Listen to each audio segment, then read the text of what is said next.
So this is just after 9 a.m. 0904. About 0904 is the time given on the banner that is running now.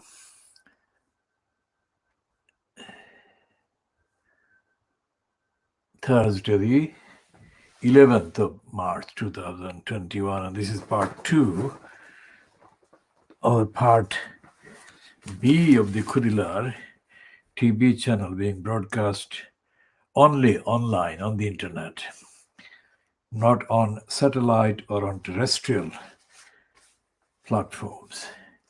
And this Khoodeelaar campaign, KhoodeelaarTV channel, is being broadcast as part of the ongoing campaigns, analysis, and educational programs that are contained in the movement defending the community in the East End of London and defending the community from the East End of London.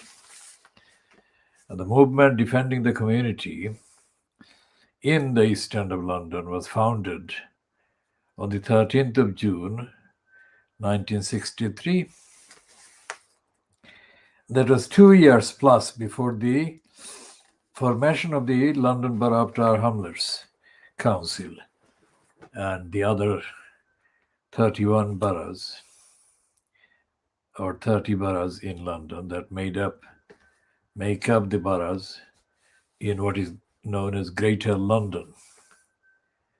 And there is a Greater London Assembly. Greater London Assembly is a kind of continuation of what until 1986 used to be called the Greater London Council, or GLC. And the GLC, the Greater London Assembly, which is what the current regional assembly in the name of London is called. And all of these occur in our broadcast, in our posts, and our commentaries and diagnosis. Everything we broadcast or publish or post, except any links or any cited item, is our original work. So obviously, by definition and self-evidently, the cited items are automatically shown to be the work of other sources and platforms. But where that is not obvious, we make it clear by saying, for example, image taken from the Times newspaper, say, or the Guardian or something. But otherwise, everything we say, we broadcast, is to be treated as our original work, originally created, originally researched, edited, and broadcast. Anyone who wants to know about the background, there is no glamorous kind of pictures or kind of paintings or illustrations or anything behind me, is simply a technical factor. And also editorially, we are more interested in getting stuff done. And there is a lot of work, intellectual work, research, fact-checking, and all the rest of it that takes up most of the time. And the daily kind of sources that we actually produce are very limited in terms of the Fleet Street papers. So those which we don't necessarily mention but are in the background of our work include the other publications and contextually publications from and in other countries and at other times. Now today's first part A, was 13 minutes long, and it had the main discussion about or references to the London Borough of Newham Council and my appearance against the then corrupt mayor post holder Robin Wales from the London Borough of Newham on a satellite channel that is now defunct. And it was broadcast on 14th of March 2018, 2 days after the same channel broadcast a similar length of an item featuring Roxana Fias and one of her quote promoters. And we have referred to that before, but we shall be referring to both of those broadcasts in due course for the simple reason that the individuals, as well as the actual behavior of the council and the conduct of the council and conduct of the persons, are in need of being kind of referred to anew, afresh, in view of their behavior and in view of the actual action or lack of action under the duties that the local council, Niwam Council, owes to the people in various parts of the borough with various needs that are all legally defined. Now, this is the item on yesterday's Guardian that we discussed in part A. And this is the one that says, let's make it as close as possible and as legible and as readable. It says that true scale of the cash crisis facing councils. Now, this is dated Wednesday, the 10th of March, 2021. And this one is by Patrick Butler, who is described there as social policy editor. And it's the kind of main substance is claimed to be based on the National Audit Office.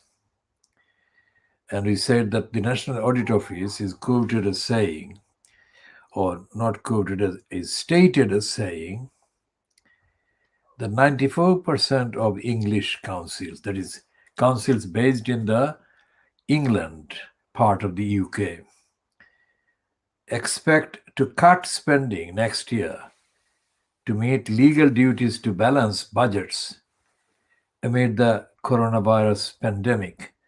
Now, there is coronavirus pandemic, there is balancing the budget, there is legal duties, and there is cuts. So there are four aspects to the whole thing.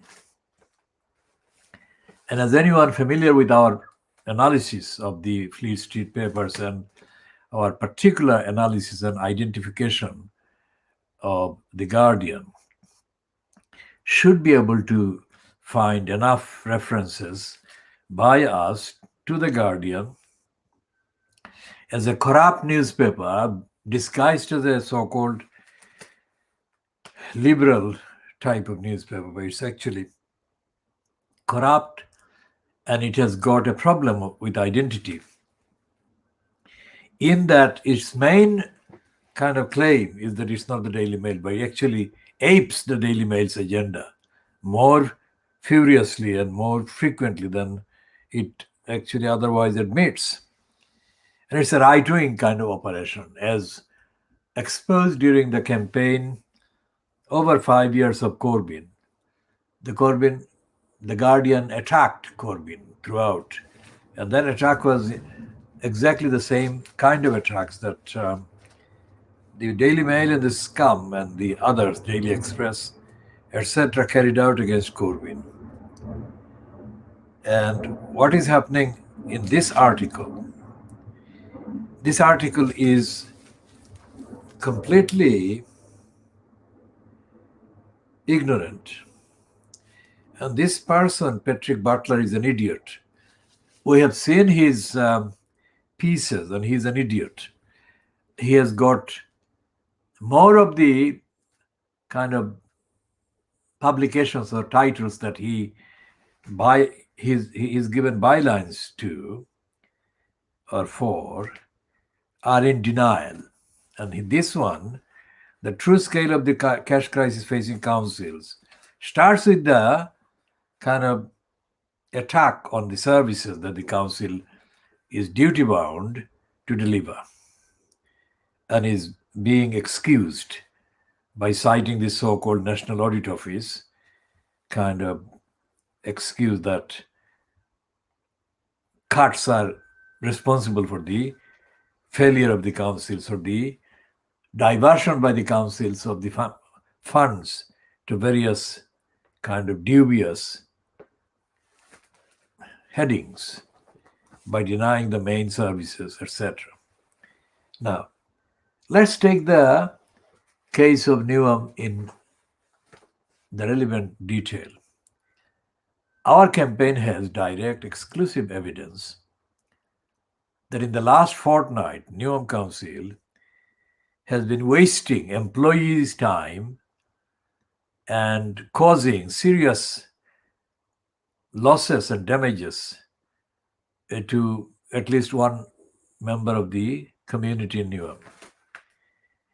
And that in the course of the last fortnight, let's say, Newham Council has caused literally dozens of communications to be made to various parts of the Newham Council. And Newham Council's parts have all collectively have failed to provide the answers. And now this is about something that doesn't exist, the kind of excuse that they've created for wasting so much time, council time, as well as the time of the particular person or personnel involved, is something that should not be there. It's a non-issue, non-matter. But by staying silent about their initial communication, Newham Council is adding to the distress and the anxiety that they are imposing on a person under the banner of their delivering some service. Now, obviously, for data protection reasons, in this program, we are not naming the person affected or personnel affected, but this is an illustration of the total waste done by Newham Council. So this is, if all the costs that have been incurred and all the losses that have been suffered so far in the fortnight, if they are added up and the costs are rated, if you like, at the rate of, or calculated at the rate of David Penick, let's say, David Penick charging Manchester City Football Club £20,000 per day for his advice, or he's acting in the name of the Manchester City Football Club. If it is £20,000 for an ordinary day, that is to say 7 hours or 7 to 8 hours, let's say, to stretch it up to 8 hours, then multiply 20,000 by the number of days that Newham Council has caused to be devoted to pursuing it over various questions that it owes answers to and hasn't been answering. So how many days is it? Let's say, starting from the actual, so if we start, say, so 22nd of February. So that is 6 days of February, yeah? And you add 6 days to 11 days. So it's more than a fortnight, 17 days. And it's not just confined to work weekdays. 17 days in total. And 17 days, if you say multiply 70 days by 20,000, how much is it?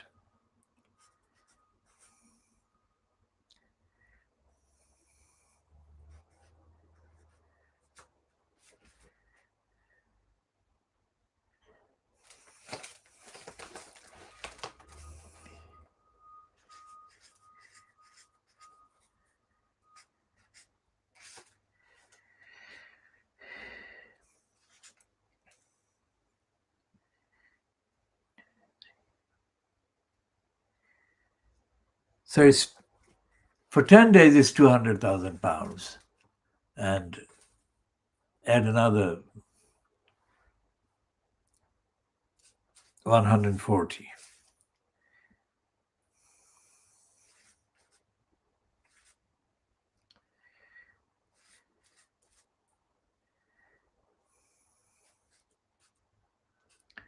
So £214,000, £250,000 at debit penix rate, but the rate could go up and include other specialists and specialized experts and people and organizations. So it could be like anything between £214,000 to 200,000, £214,000 to £2 million because of the rate at which those expertise or experts can be kind of repaid for their time and their expertise, any range of knowledge and skills. That is what has been involved in here. And we are not giving the further names because of data protection reasons. But the essential lesson is that the Guardian is wrong. The Guardian is wrong, Patrick Butler is wrong, and the National Audit Office is wrong. And we shall, as I said in part A, we shall come back to a detailed examination of the National Audit Office's ignorance. Now, having said all of that about National Audit Office and the Guardian and Newham Council, let's say that the picture of the level of competence and level of accountability that comes across in the news today, which is the first time that they have returned to earth, and how horrible the subject is and the events are. This is the kind of reality check in terms of the entire Fleet Street having taken a flight away from reality to serve the cause of the racist royal family and Buckingham Palace for the entirety of the last 10 days, let's say. And they've come back with this news of this 33-year-old woman who is now reported to have been definitely found to have been murdered. And the criminal who has been arrested on suspicion of murdering her and committing other crimes, amazingly, wait for it, is a member of the diplomatic corps of the Metropolitan Police, who has also been assigned to do guard duties around nuclear weapons sites or site. You cannot make it more dangerous and more uncertain and more chilling. And according to one woman who has tweeted today, who says that she lives 5 minutes from the scene in Clapham, where this tragic woman was kidnapped or accosted first. The Sarah Everard, she went missing last week while walking home in South London, that is Clapham Common, which is in Wandsworth. And the police, and the Times is making a pointed headline. It's not all for police PR. It's the first line actually shows that the Times headline writer at least was not convinced that the police assurance should be accepted. It says, police insist women safe as remains discovered. It says that the women generally are safe because they're not exposed to risk and danger of being accosted or kidnapped or murdered, despite the fact that remains that are suspected to be very much those of Sarah Everard are discovered. And then the smaller heading says, officer held over suspected murder of executive. Now let's read this one a bit more. This is by three of them. Fiona Hamilton, crime editor, well, four of them. Fiona Hamilton, crime editor of the Times, and the John Simpson, David Brown, and Fariha Karim. Dame Cressida Dick, Britain's most senior police officer,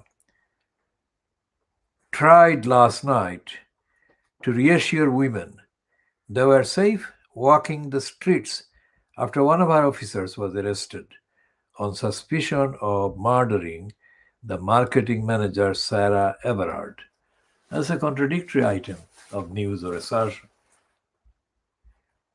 And what I am pointing to with this one is that, like Boris Johnson, who is a fronter of the cabal that is dysfunctioning and dishonest, of course, he's personally dishonest, as is every single member of his cabinet currently on display, is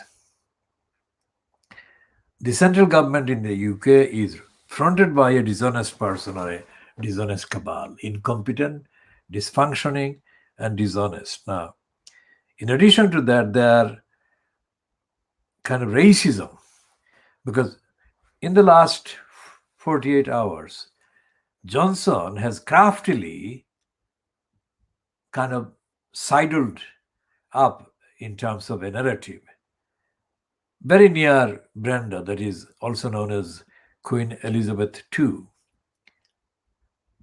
He has done that by saying that he has the most respect and admiration for Brenda, but he doesn't, because as the facts show, during the months before the 2019 so-called election, Johnson and Jacob Rees-Mogg lied to Brenda as the constitutional monarch while she was staying in her castle in Scotland. And they lied according to all the accounts. And therefore they misled her. And so therefore that showed that he doesn't have any respect for Brenda. So that's a lie. So those newspapers in Free State who have been retailing that kind of statement of loyalty and admiration by Boris Johnson for the monarch are lying for him. Now that is one thing. And the other thing is that Boris Johnson also craftily issued a statement praising the Fleet Street papers. That was not an accident. That was not some kind of result of recklessness and sudden kind of scattergun focusing on things that might kind of stick.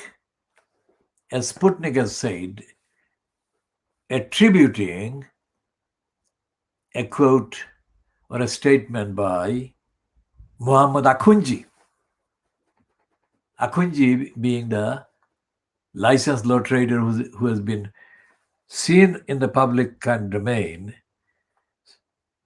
in the name of Shamima Begum or her family. So we'll go back to Boris Johnson and expose his lie, his racist lie.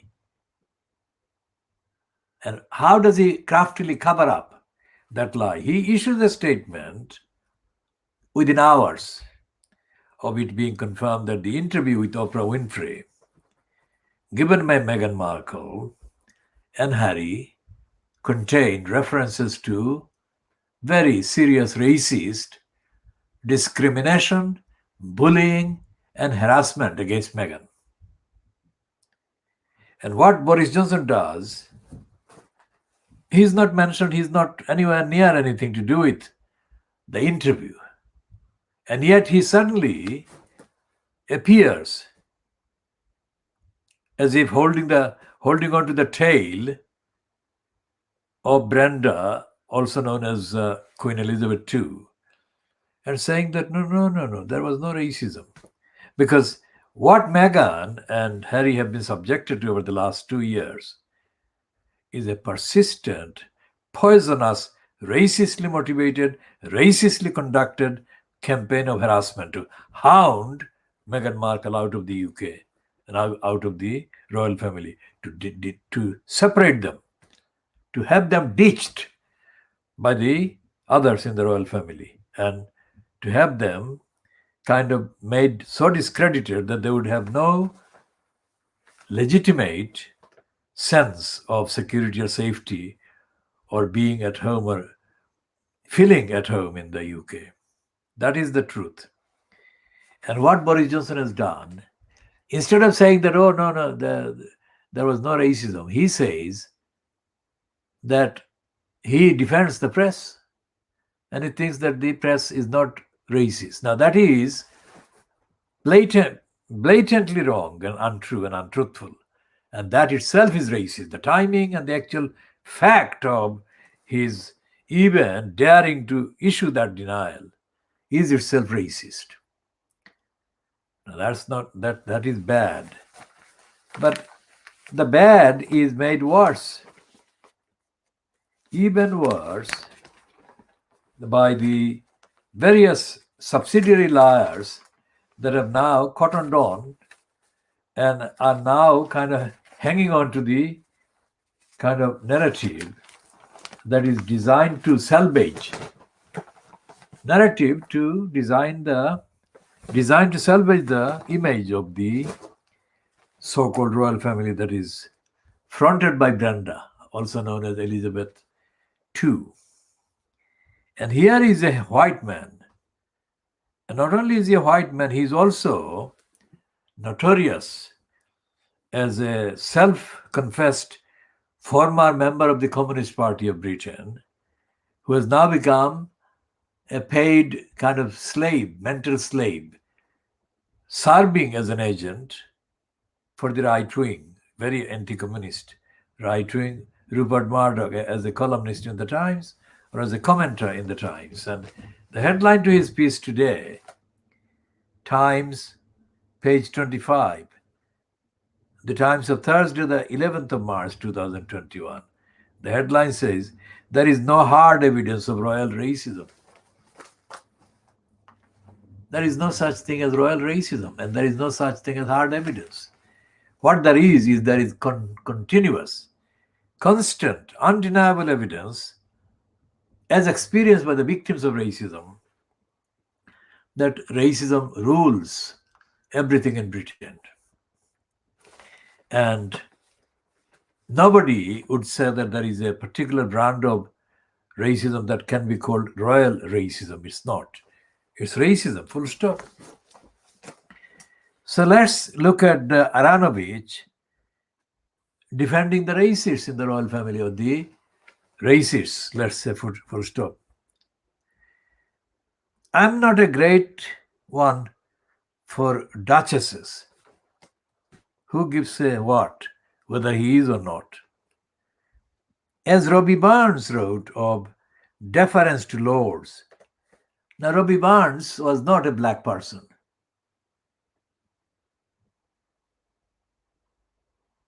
And Robbie Burns could not be cited as anything to do with what is racism and what is not, because he was a white man. As Robbie Burns wrote of deference to lords, his ribbon, star, and all that, the man of independent mind, he looks and laughs at all of that. And when that man wants genuine, real-life family drama, he listens to the Archers. Nor am I persuaded that this latest demarche is some great existential crisis for the royal family, reckoning that if you can survive Prince Andrew, you can survive anything. Now, all of that is completely irrelevant. And all of that is completely untrue. Because racism has nothing to do with the House of Peers and the corruption in making people House of Peers members.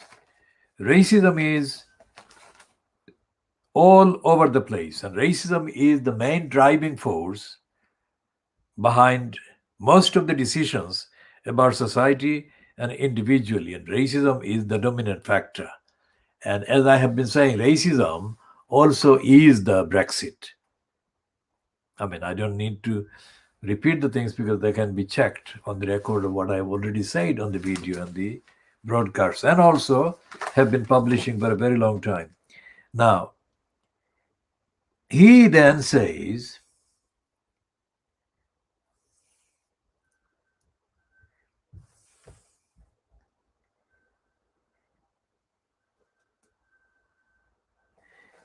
talks about his family, grandfather.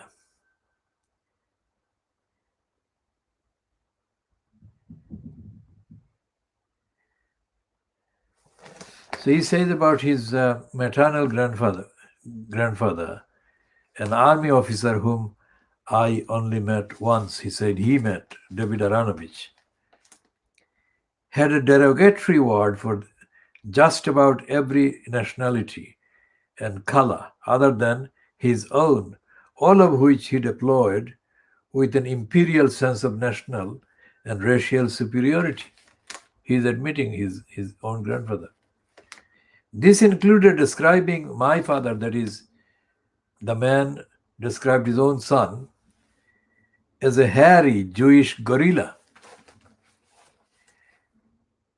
That was some time ago now, but maybe some of that survives at rarefied heights. Or perhaps instead we could speculate that the original comment came from someone actually hoping for a child who was noticeably darker on the basis of it demonstrating in the princely flesh the royals' investment in diversity. My own mother, as militant and anti racist as you can imagine, might easily have said something like that. And after all, what on earth would be the point of expressing concern about the color of a baby who will be born in any case? But just as one side makes the assumption that this accusation is dynamite, suggesting an institution in desperate need of re education, the other asserts that it is all a lie concocted to wound our hard-working, dutiful royals. It needs re-stressing. The only fact here is that we don't know. Yet so many people act and write as if they do. And if that is the point, I want to link the royal race imbroglio to another scandal, this time on the other side of the Atlantic. Early in the pandemic, I started to listen to podcasts and read articles by the veteran New York Times science reporter Donald McNeil, one of those craggy old journalists who quite enjoys their own cragginess. McNeil turned out to be a brilliant guide to the uncertainties of the corona world. With excellent contacts and superb judgment, he called it right. From his early pessimism about viral spread to his early optimism about vaccine development, he seemed nailed on for a Pulitzer. Then last month, out of the blue, came the story that he had, in effect, been fired. The full story, including his own lengthy version, has now been published, and it begins in 2019 when he was one of the journalists accompanying paying teenagers on a New York Times jaunt to Peru. Some of them had complained about him. That complaint had leaked to a rival news outfit who wrote up the story, and the sky fell on McNeil's grizzled head. McNeil himself has detailed the complaints, all of which seem to allege some form of racial insensitivity, and which range from the use of the N word to dissing the medicinal capabilities of a Peruvian shaman. No one disputes that he had used the N word in a discussion about racism, because a friend of one of the participants had got into terrible trouble for using it herself. When it was demanded of him by his management that he apologize, he did so, writing that originally I thought the context in which I used this ugly word could be defended. I now realize that it cannot. It is deeply offensive and hurtful. Not enough. The balloon went up among some of his colleagues, over 150 of whom dismissed the management defense that McNeil had no racist intention. Intention, they wrote, is irrelevant. They were outraged and in pain, they said, because we have given a prominent platform a critical beat covering a pandemic disproportionately affecting people of color to someone who chose to use language that is offensive and unacceptable by any newsroom standards. Now, the whole piece, this racist is writing in effect a defense of another racist. And the headline is that the royal family are not racist. Look at that. Think about this. The whole piece is mainly dedicated to a defense of a racist in America. And he's now saying, he's calling it, the royal family is not racist. What does he know? He is of Russian Jewish origin. So he's not black. And he's not a victim of racism, nor has any of his family been a victim of racism. And yet, he is writing in the Times that the royal family is not racist. What does he know? That is racist. The fact that he is even allowed that heading and that piece is itself an act of racism. By the Times, and they are looking all over the place for all kinds of excuses to justify the racism of the Palace and of the rest of the family of Brandos. Now, we shall come to that and the other papers today about the racism suffered by Meghan. But David Aronovich is completely in the dark ages, trying to look for any kind of excuse, looking as dark and as deep as you can get to deny the racism of the Buckingham Palace that Harry and Meghan have been subjected to. Meghan because of herself being black and half white, and Harry because of marrying her. That is what the main problem was about, because Wills had said at the prompting of Kate Middleton that Harry shouldn't marry or get close to Meghan Markle early on. And that was the beginning of the racist origin of the problem that the royal family has allowed to come to this stage by its own racism and racist denial. Now, the Fleet Street paper, what is the one that is the other one that I've already looked at today and seen? Because apart from David Aronovich in the Times, so-called, there is a tabloid paper in which, the Daily Mail also has got a similar white man denying that the royals were racist or could be even racist. Yes, that's Glover, Stephen Glover in the Daily Mail. And so therefore, these are names on the kind of newspaper staff or listed columnists and writers. So therefore, they are quite, in terms of the papers themselves, so the titles themselves are comparatively known and therefore high profile. Now, on the top end of the Daily Mail today, the main bottom is given to the victim of this murder, this tragic Sarah Everard. But the top 2/5 of the paper on the front page, the Daily Mail, is given to two lines, two kind of sentences. The first one is the Queen peace talks with Harry. And the second one is Piers Morgan quit after Meghan complained. Now, that is what it looks like. That is what it looks like about the Queen peace talks. All right. Now, if the Queen is now reportedly having peace talks with Harry, then it is another vindication of what we have been saying, that Fleet Street saying that Brenda, that is the Queen, would not even watch that program was a very calm and chillingly kind of intended lie, and a racist lie at that.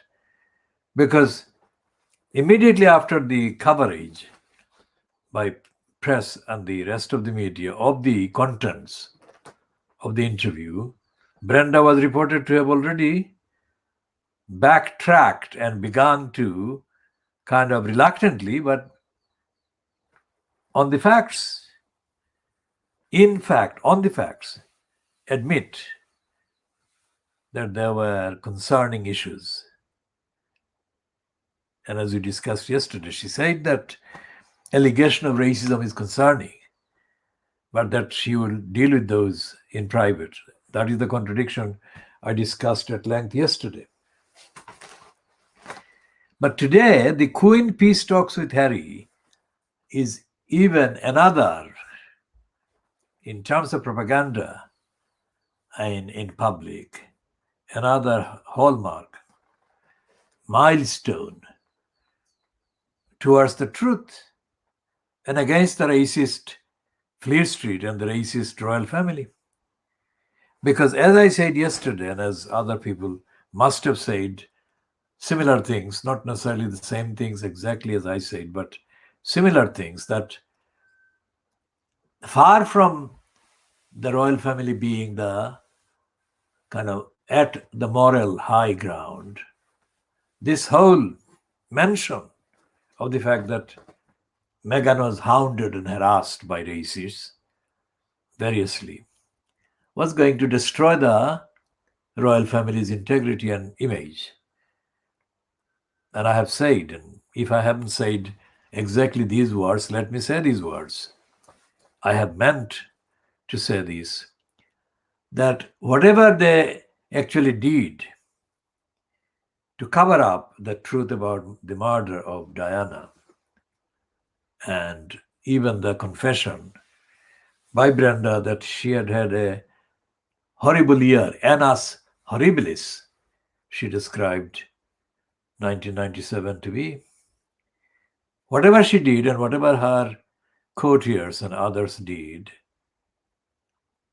they did on the assumption that the royal family as a brand would survive the chilly, cruel, harassing behavior they had shown towards Diana.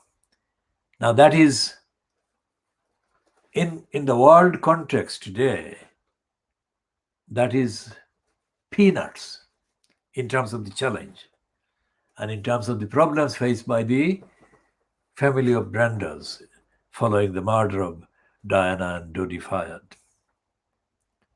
Because the Oprah Winfrey interview, according to one study, has been seen, one viewing data has been seen by more than 50 million people worldwide. Now 50 million people is nearer the total population of the UK. And 50 million is a lot of people watching a television program because of the internet and other kind of alternatives to the television format.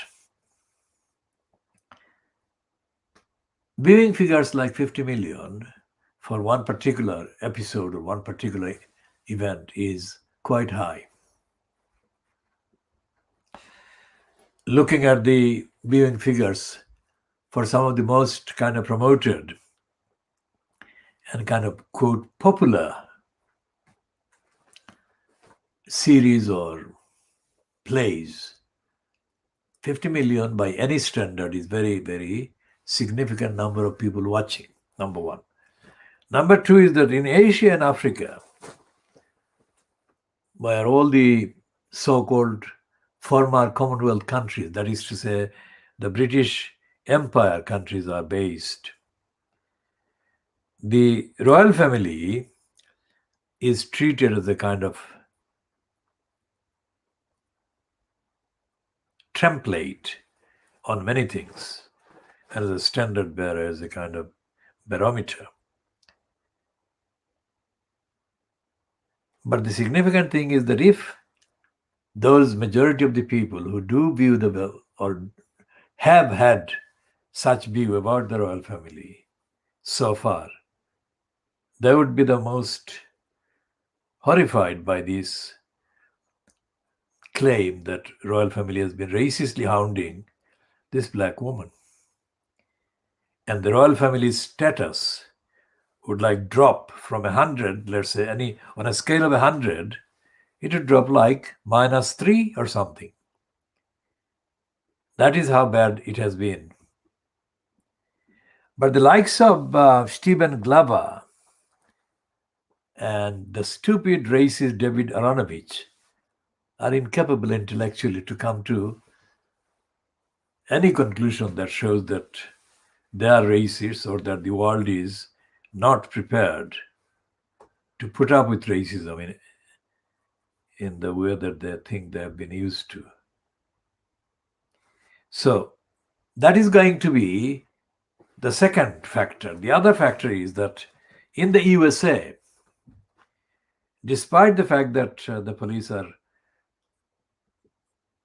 regularly shooting dead black men and continuing to behave in racist ways against black people, because of the population, because of the actual direct history of slavery, and because of the various unavoidable and necessary actions against racism that are being kind of built across the USA, and Oprah Winfrey being treated as a very significant part of those anti-racist institutional and other kind of activities and behavior.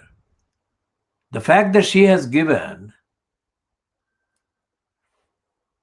publicity to this claim on her program, on her show, which is the most, in terms of marketing, in terms of rating, the most highly rated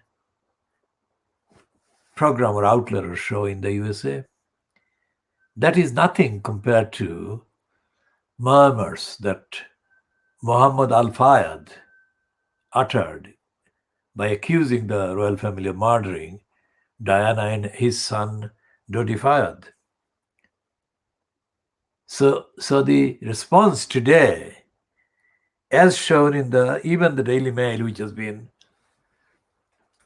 found guilty of anti-Meghan racist kind of intrusions and abuses, and has been ordered to publish its apology, the Mail group, that is Mail on Sunday, shows that despite the fact that they are in denial, like Stephen Glover and in the Times, the David Aronovich piece show, they are on retreat and they are absolutely not going to recover from this one. They have to stop being so racist.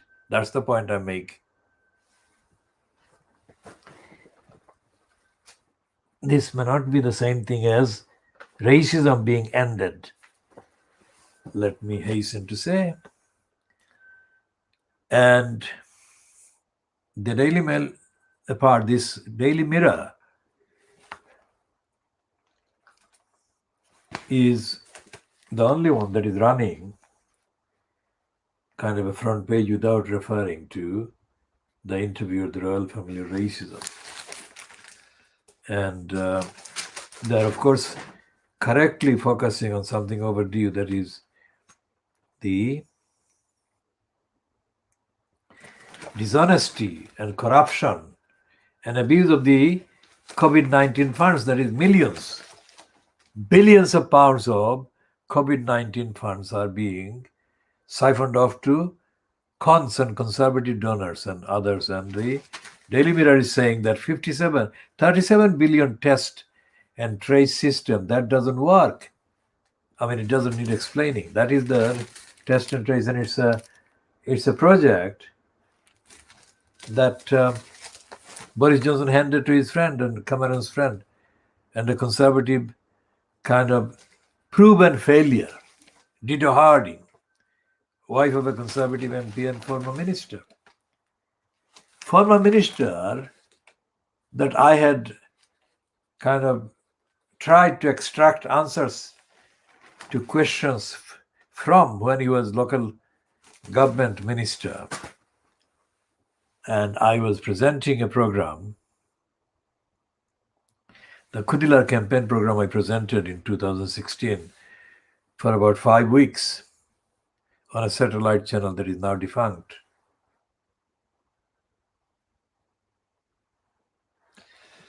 And I had asked questions about the two commissioners that Eric Pickles had appointed and the commissioner's end of tenure in 2016.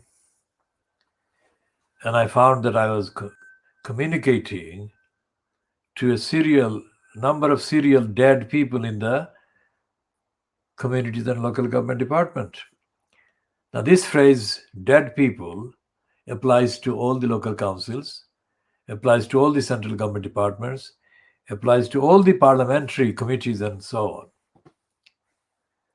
Anyone watching this and wondering what on earth is this program about needs to be reminded what this is about.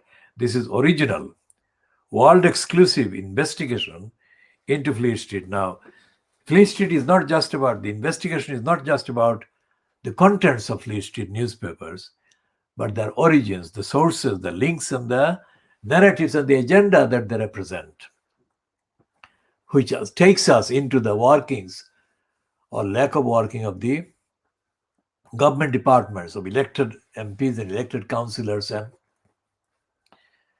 parliament and everything else, and including the behavior of the corrupt bureaucracy called the judiciary and the institutions like the University of Oxford and Cambridge. And so this is the original place where all the investigative findings are compressed into a talk or a lecture that, depending on the time and the other factors around the thing that you cannot see, lasts either 30 minutes or 10 minutes or lasts up to 2 hours and 22 minutes, which happened in the last program yesterday, I think, or the first program. The first program, I think, yesterday, there was broadcast shortly after 10 o'clock. And it had about 15,000 words in my speech. So what I broadcast every week, if put together in a written form, in a kind of text form, it would be like every week I'm publishing on this channel a full-length book. And this is original and investigative and world exclusive, because no one else is doing anything like this. They will not be able to do anything like this. And I have yet to see or hear any evidence that anyone else is doing anything like this. Because I'm a journalist maintaining the highest standard of journalism. I'm an investigator. I'm a constitutional law activist and campaigner. I'm a demographer. I'm an economist. I'm a social scientist and a campaigns organizer. And I'm a poet and a translator. And I'm a particular translator of the rebel poet Qazi Nazrul Islam. And I am, in the context of all of this, as it said on the first banner, top banner, I am the fourth generation male descendant of the spiritual leader, philanthropist, educationist, and world traveler. I didn't put the world because there is a limit to the number of words that you can put on the banner. So world traveler, Bed Shah, or Shah Abdul Ali, who lived mainly in the 19th century. He was born sometime in the 1800 something. And whatever the number of years he lived for, I haven't got the actual details in front of me. What I'm saying there is based on the very short kind of summary that I can make available. I shall be publishing, of course, an up-to-date account or the account on the Bed Shah and why I do what I do and what I've been doing. Because my grandmother, who told me first about Bed Shah, said that I was very much like him. I did things and my mood and outlook was very much like him. And I didn't see him, so I didn't kind of personally witness anything that he did. But my feelings and my outlook are like him. And what I've been doing is very much like him, because he refused. He refused offers of material wealth and land that would make him many times more kind of wealthy than any of those four American ones. Over the years, many years, he was offered literally thousands and thousands of acres of land, and he said no. So I have been doing the same thing, not in terms of refusing offers of land, but I've been refusing offers that are equivalent in terms of principle. And the reason why I fight for justice is because that is literally in the blood, in the DNA. And when the Guardian ran a kind of stupid, typically stupid Guardian piece, calling me the Messiah, I mean, the film that has been released now in the USA about the Black Panthers, that film actually refers to, or kind of in context refers to, the FBI's notorious Edgar Hoover, who was demonizing or being scared of the Black Messiah. Now, I haven't been called the Black Messiah, but I've been called the angry Messiah of E1, which is the nearest that I could be kind of called. And in the introduction, the Guardian describes me as being like the hero or a hero of R.K. Narayan, the South Indian writer and noted kind of celebrated writer. And then the Guardian piece degenerates, as it must do, because they cannot put up with somebody whose image is like that at the beginning, because that would actually show them off, show them up, not off. And there is an unfinished business about the Guardian lying and running that stupid piece, because if I was a Messiah, which I never claimed to be a Messiah, but that is what the Guardian chose to say, of E1. And they were talking about me not working against injustice and campaigning. Essentially, in the E1 at the time, I was campaigning in Newham against the racist head teacher at the school that was called the Stratford School, not far from the Stratford School.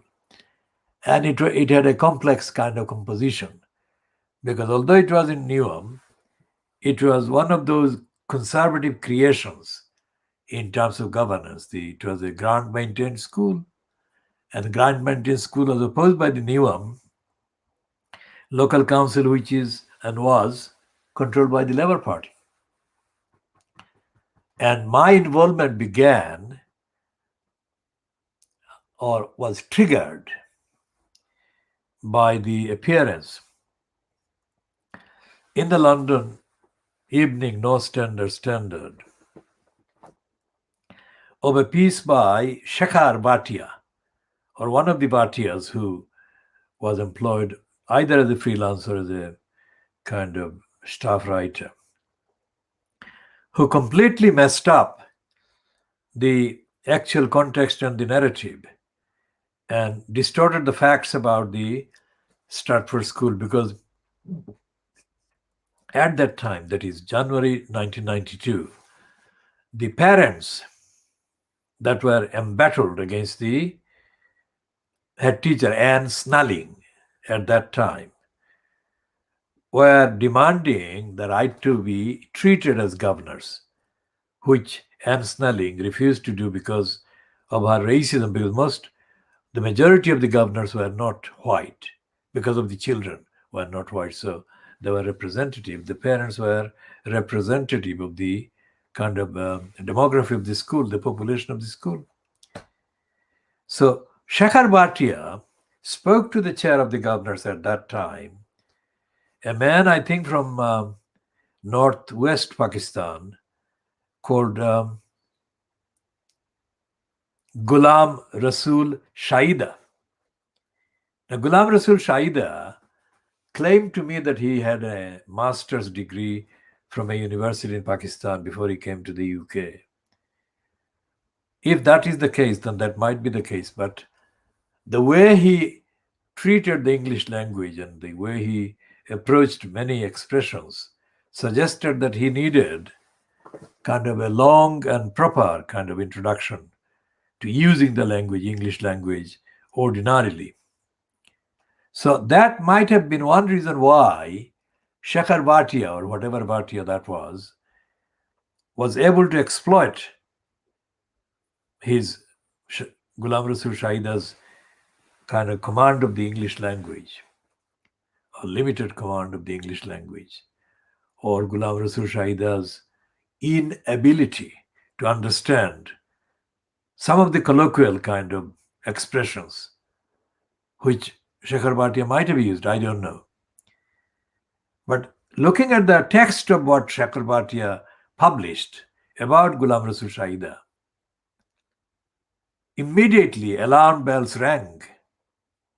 And I thought that here was a group of parents, school governors, Asian ones mainly, Muslim, of course, mainly, that are being discredited even before they have started. Say, they were being discredited because Shekhar Bhatia had written, whether it is factually true or not, he had written that Mr. Shahida was similar to the Bradford Muslims who had burned Satan Rushdie's book in Bradford, and that Mr. Shahida was inspired by hatred of Salman Rushdie, or he hated Salman Rushdie. The dispute at the Stratford School was nothing, absolutely nothing to do with either for or against Satan Rushdie or against Muslim kind of community. It was a mixed faith kind of background, but Mr. Shahida was a Muslim and he was obviously against what Satan Rushdie had said and done. But he wasn't involved in any campaign for or against Satan Rushdie in his capacity as the school governor or chair of the school governors at the Stratford School, ground maintained school. So I thought that there was a clear agenda to derail that campaign by the parent governors by blaming them wrongly or linking them wrongly with any campaign, anything to do with Satan Rushdie. Remember, the Satan Rushdie campaign against Satan Rushdie took place in late 1980s. So it was only a few years before the Stratford School campaign that I created by joining. And I'll tell you in a minute, in brief, how I created the campaign. So I contacted the Standard or whatever, and I actually issued a statement.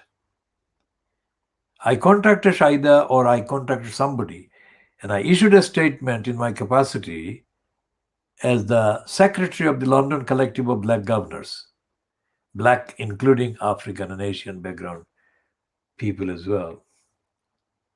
And whatever I said was to, first of all, reject everything that the Evening Standard had said, and also go on to attack the wrong things that Anne Snelling had said and done.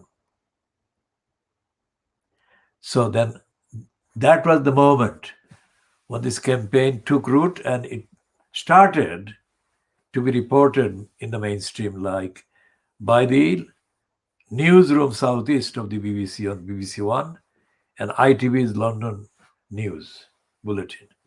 And once everything I said had a reporter, started getting reported on these two television channels, the Fleet Street also began to follow suit.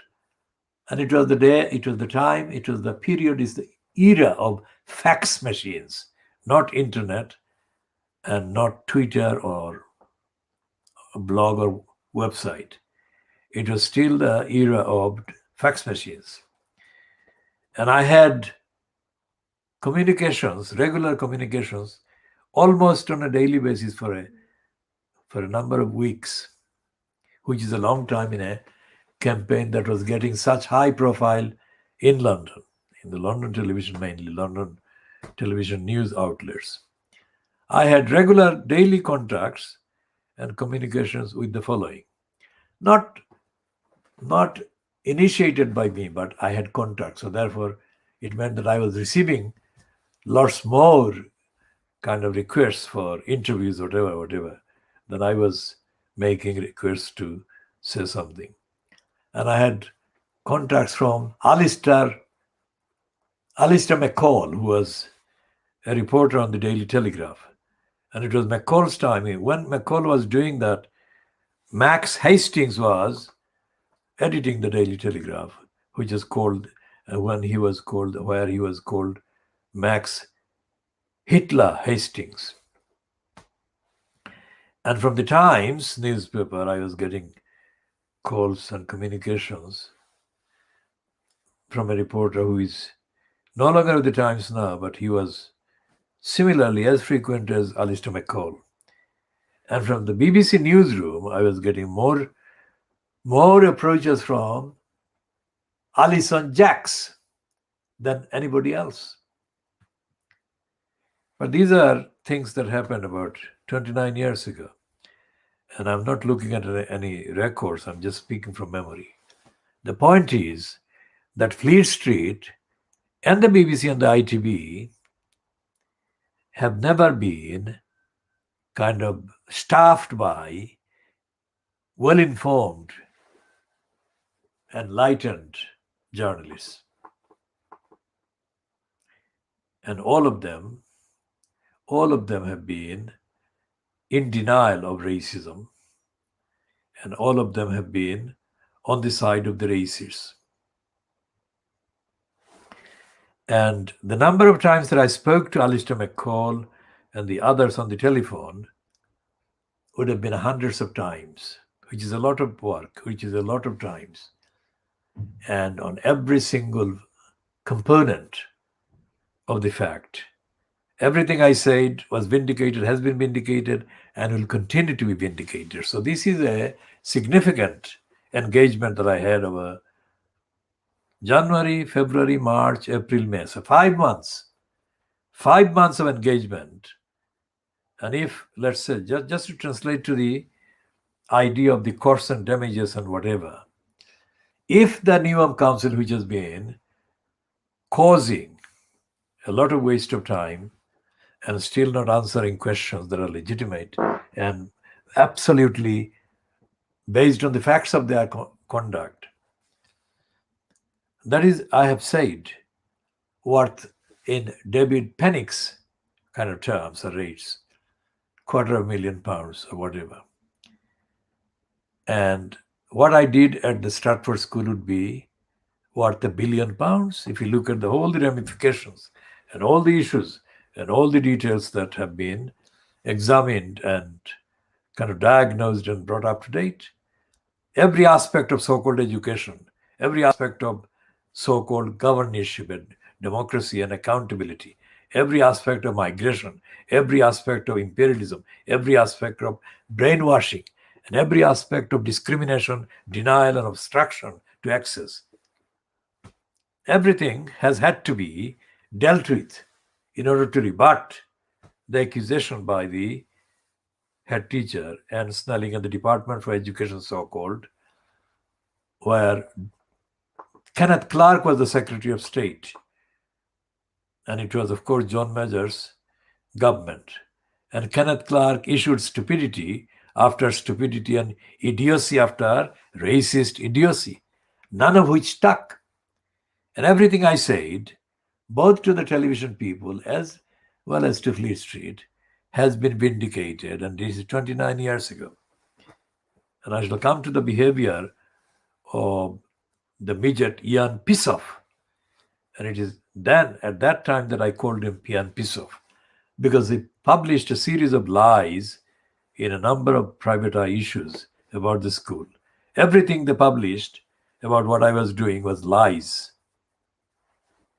And I shall continue to challenge those lies and update on those lies. And what Meghan Markle has been subjected to, 100% accurate. What she has been saying, 100% accurate. She was not going to be tolerated by the racist status quo. No way. Not inside the palace and not by and among the servile Fleet Street, racist Fleet Street. They will never accept her. And it's not a matter of convincing somebody about the correctness of your side or your argument. It's a war. It's a racist war that racists have waged for hundreds of years. And that is going on for hundreds of years. So when the Daily Express publishes a headline giving credit to the BBC, now remember the BBC has been at the receiving end of attacks by the Daily Express for decades. Attacks by the Daily Mail, attacks by the Sun, Scum. And yet these papers have given credit to the BBC because Nick Campbell, who is a racist, was told off by an African origin woman who said that Shamima Begum got a negative ruling against her by the Supreme Court because, as this woman said, she was brown. Of course, she was Muslim and she was an Asian and she was treated with hostility by the Supreme Court. That is the fact. Daily Express doesn't know what is right and what is wrong. The BBC people don't know. Nick Campbell doesn't know what is right or wrong. He doesn't know what goes on in the judicial bureaucracy. Nor do the people who write the piece in Wales or in the Sputnik or in the Oxford Mail or whatever, posing as some kind of neutral, informed observers of what the Supreme Court did. They don't know the law, and they never would know the law. Not to the extent that I do, and I have. And I know that the Supreme Court, that was a spectacle. That was a stupid, embarrassing exhibition of stupidity, racist stupidity and idiocy by this president, so-called the Reid. Because the 48-page ruling is full of, absolutely stuffed full of contradictions, even by their kind of standard. And that is the essence of the racist English jurisprudence. That is to say, all the reasonings that, you see the piles and piles of hardback books behind the so-called lawyers in their offices. These are full of absolute trash. Because the legal bureaucracies have been for the rich and for the powerful. They have not been objective, and they have not been delivering justice, and they have not been delivering fair access to justice, because they are not about justice. Okay. So the Daily Mirror makes a change today about talking about Boris Johnson and not about, again,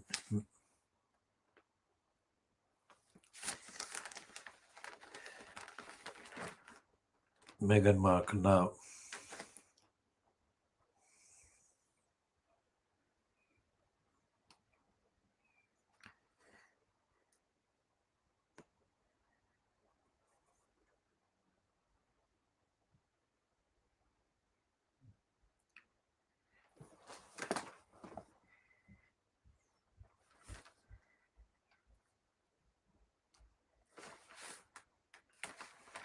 Now there is in the Mirror on page 6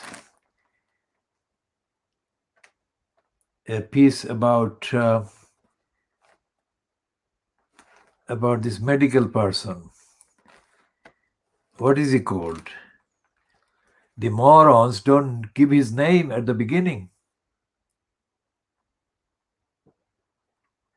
That's breaking the rule of the basic reporting protocol that supposedly are taught in the journalism training school, so-called. Now, they've got how many? I mean, I'm diagnosing, so I'm giving the exact number of paragraphs. 1, 2, 3, 4, 5, 6, 7, 8, 9. So in the main piece, they've got 9 paragraphs. And only on the 8th paragraph do they name the person this piece is about. They're saying that it's the chief medical officer, Professor Chris Whitty. They make you go to the 8th paragraph to know who they're talking about. Anyway, the Chris Whitty has been already reported saying the same thing before, or similar things about the foolishness of lifting the lockdown. And he's saying that the Kent variant of the virus is deadlier than older COVIDs, which is very important. But that shows up the stupidity of the journalism that the Daily Mirror does. And the Daily Mirror is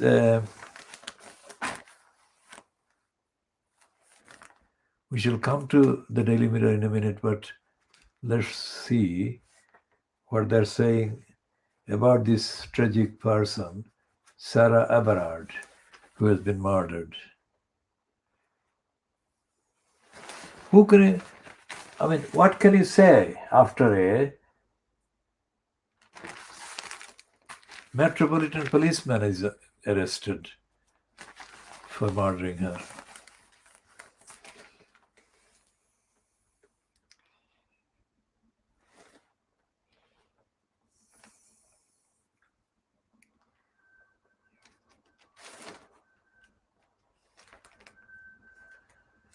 And the Daily Mirror is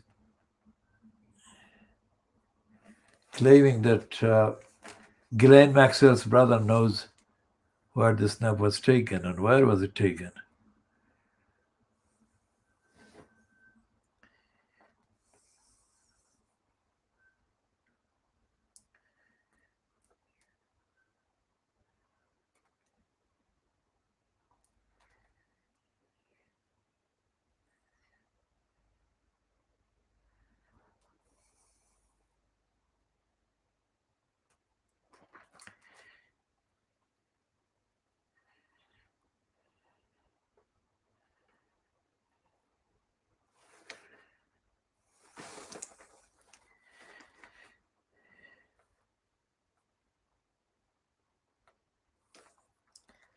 And the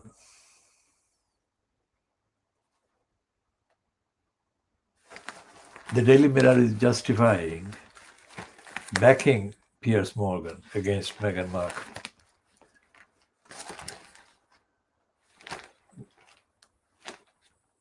And the piece is by Paul Routledge, who says that Piers Morgan is brutal in his outbursts, but his instincts are mainly sound.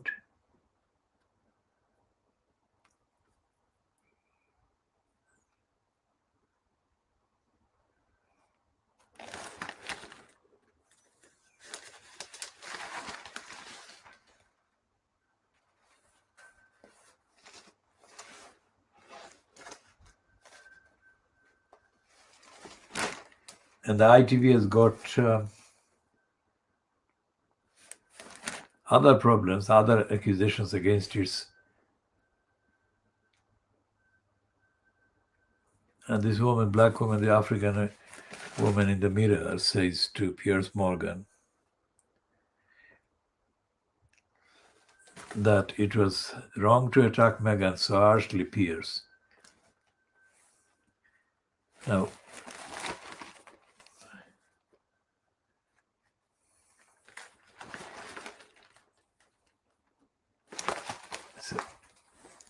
So we shall go back to Tower Hamlets Council and Newham Council, and we shall continue on the National Audit Office report about the claim in the Guardian yesterday that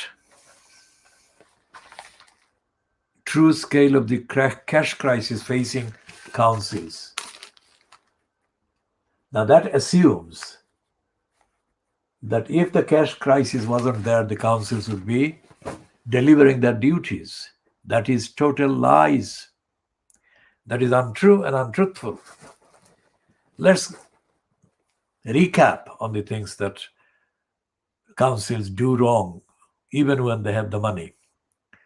Number one, the Home Office or the UK central government gave Tower Hamlets Council £2 million. Whatever the period, that is not relevant. And it will become clear in the next sentence.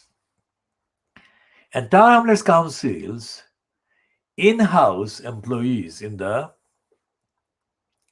then youth service, within quotation marks, stole £2 million and gave it to their friends or mates, or shared it among themselves outside of the council job. So that is a direct contradiction to the narrative that the Guardian item is based on or is promoting.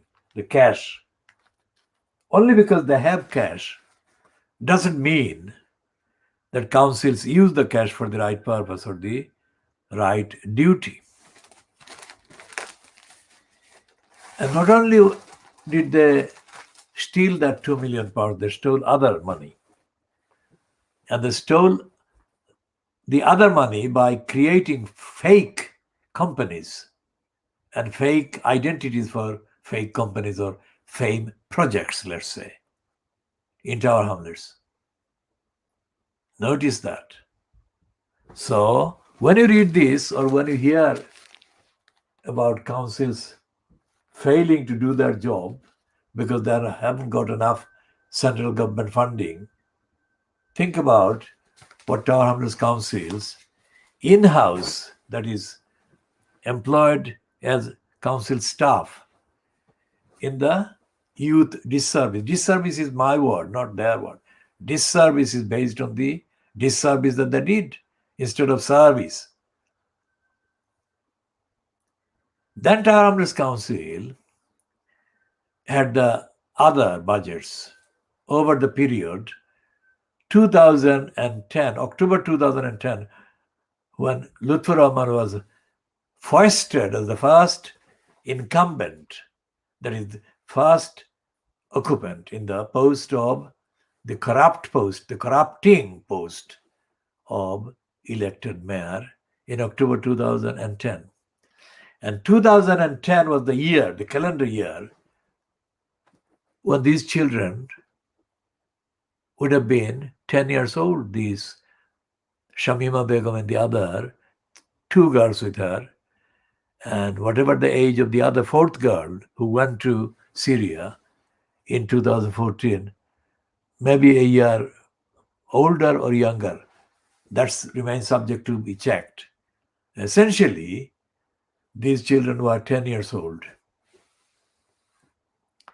And during the 6 calendar years that followed the October 2010, beginning of the corrupt mayor regime, sometime during those 6 calendar years, did these 3 girls undergo whatever process, whatever contracts, whatever kind of diversion or targeting or radicalization, as they are referred to. Whatever went on did go on during some of that time, let's say part of that time, from October 2010 until February 2015. And at no time during those 6 calendar years, when Lutfur Rahman was in post as the so-called elected mayor in that corrupting post, Did Tower Hamlets Council, or indeed Newham Council, or Hackney Council next door, or Lewisham Council, these are the four councils that are lumbered with elected mayor post. In those 6 calendar years, none of those councils went on the record as saying that they could not protect the children because of lack of money,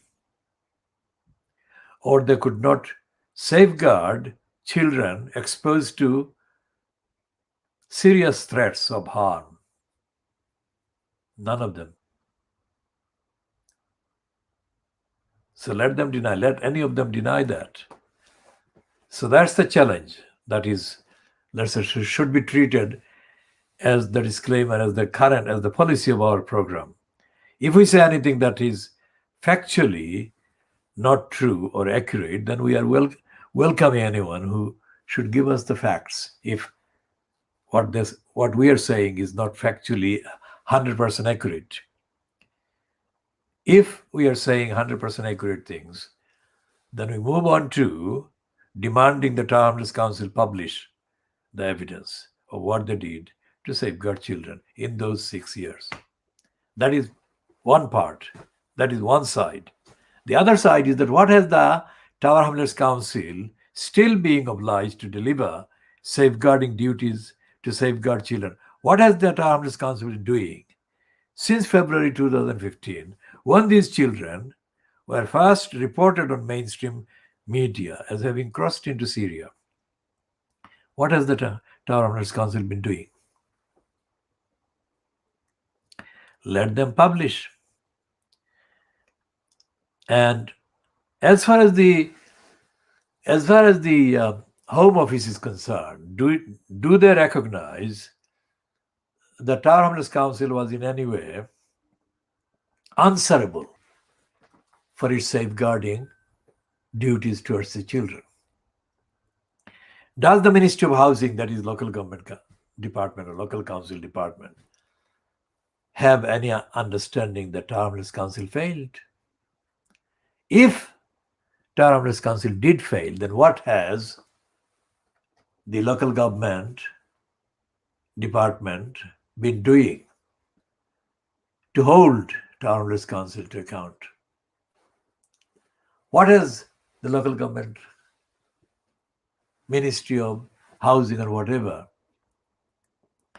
has been doing since October 2010 until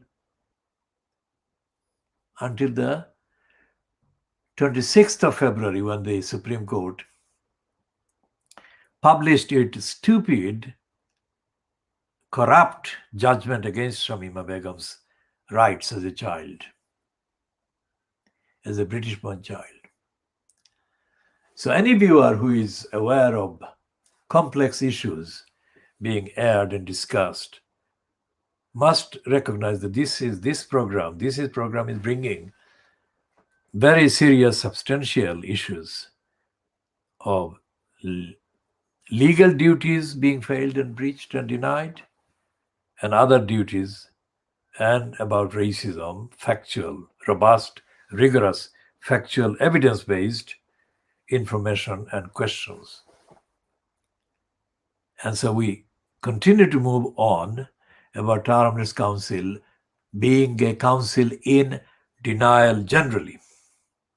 Say these 3 or 4 boys, Bangladeshi boys or Bangladeshi origin boys born in, let's say, UK and living somewhere in Shadwell,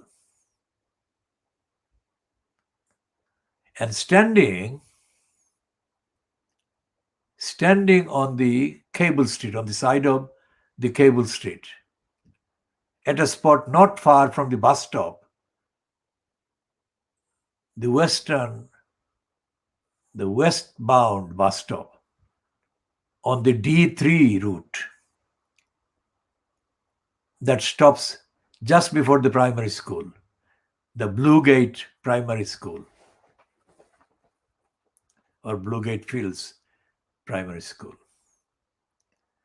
Those 3 or 4 boys standing there, and they were teenage boys,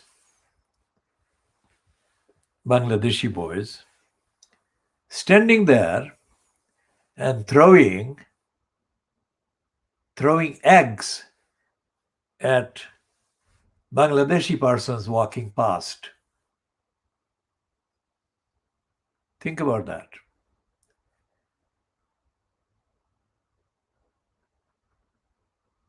Why would they throw eggs at anyone, whatever their ethnic origin? And then one of the men that they had thrown eggs at went to ask them why they were doing that. These Bangladeshi boys or Bangladeshi origin boys, one of them said that they thought that this man was a Pakistani.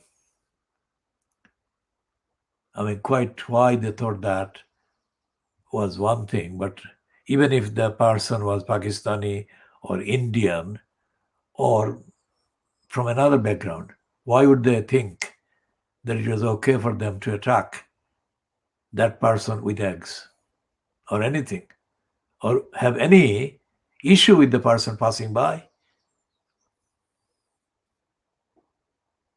That is, in a nutshell, one example out of literally hundreds that take place every kind of month in Tower Hamlets. Now, these are criminally active Bangladeshi children, criminally active. Okay, they are not active in the way that could be described as kind of radicalized terrorist or whatever, but they were doing criminal acts. And they could have really caused serious damage to the person or persons they were throwing the eggs at. Why were they doing that? And who in Tower Hamlets Council was responsible for their behavior, these children's behavior? Number one. Number two, who in Tower Hamlets Council thought that any kind of criminal activities by, let's generally call underage children in Tower Hamlets on all kinds of estates and all kinds of parts, that it was okay? And number three, did anyone in the council think that these children were destroying their own future, or at least most of the children behaving in that way were not doing any favors to their own future? So these are the kinds of questions that we are putting as part of the campaign for justice for Shamima Begum, and this is the evidence. We are not naming the children, and we are not giving any particular details that could identify them in public. But they are not the only ones doing this. They are only numerically a sample of other children doing the same kind of thing.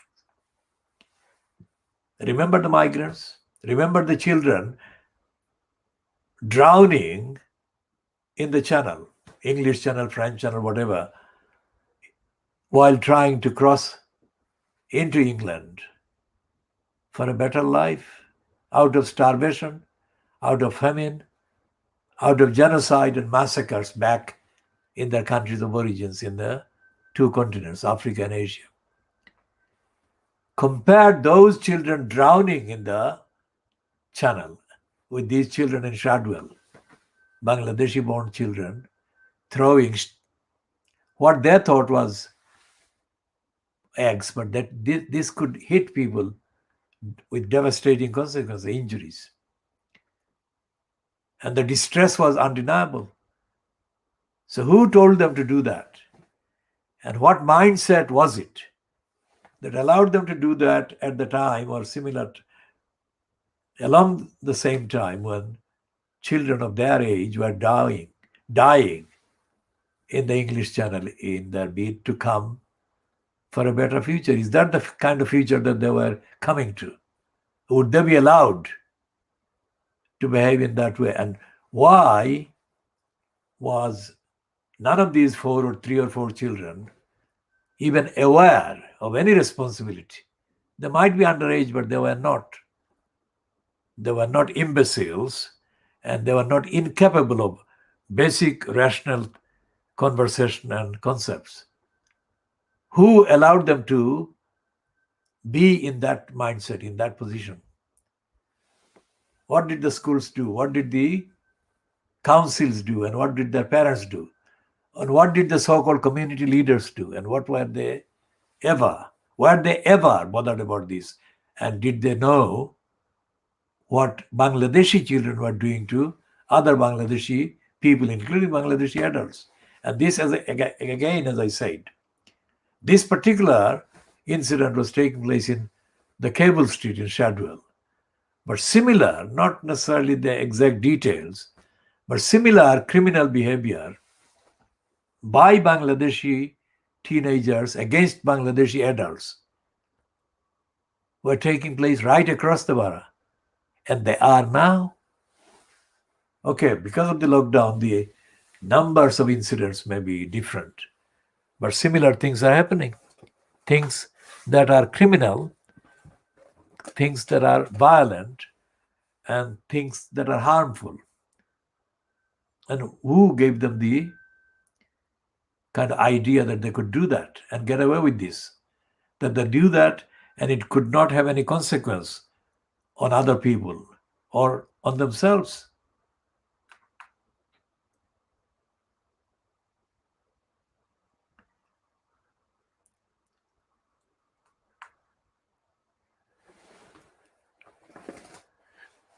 Now, if that is the atmosphere of Tower Hamlets Council, then it is evidentially safe to observe